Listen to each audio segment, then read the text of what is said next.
या महिन्यात आपल्याकडे 30,000 वाचले आहेत. ठीक आहे, जर तुम्हाला काही पैसे हवे असतील तर सांगा, मी आतमध्ये ठेवून देते. हा आई, हा तुम्ही घरी येता? अच्छा, गेटवर पण पोहोचले. अच्छा, पैशाची गरज होती. ठीक आहे, या तुम्ही घरी. हे बघा, अजून घर बसलं नाही आणि आले ते लुटायला. अगं हे काय बोलत आहे तू? नको ना बोलू असं. तुम्ही चुप राहो, मला तुमचं काही ऐकायचं नाहीये. आणि काय म्हणत होती तुमची आई की त्यांना पैशाची गरज आहे? मी तुम्हाला त्यांना 1 रुपयाही देऊ देणार नाही. आणि तुमच्या आईला सांगून द्या, मी माझ्या मैत्रिणीकडे गेली आहे म्हणून 3-4 दिवसासाठी, आणि त्यांना दारातूनच परत करून द्या. आत घ्यायची काही गरज बेटा? नाही. आली वाटतं हो तुमची बेटा, आई. अरे दरवाजा उघड ना.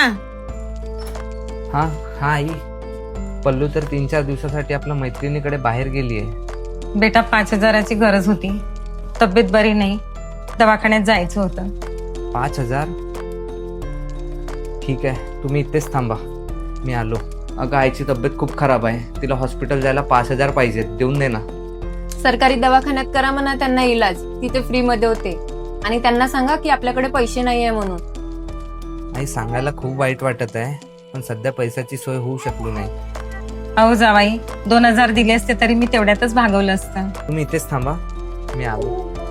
अगं आई म्हणत आहे तिला 2,000 दिले तरी पण चालेल, दे ना ग तिला 2,000. त्यांना सांगा की आपल्याकडे पैसे नाहीये म्हणून. अगं आपल्या दारात कोणी येते, आपण त्याला पण मदत करतो ग.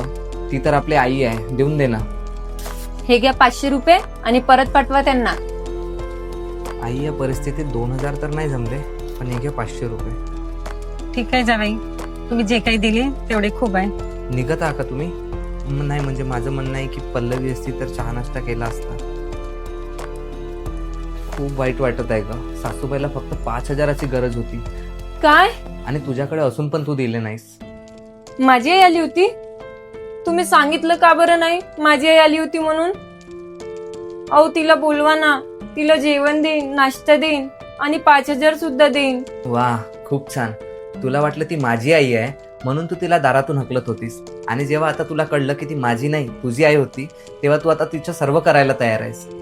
पण एक गोष्ट सांगू का पल्लवी, ती आई असो की सासू, दोघांमध्ये कधीच भेदभाव नाही केला पाहिजे. दोघांनाही सारखा सन्मान दिला पाहिजे आणि सारखी वागणूक राहिली पाहिजे दोघांसोबत.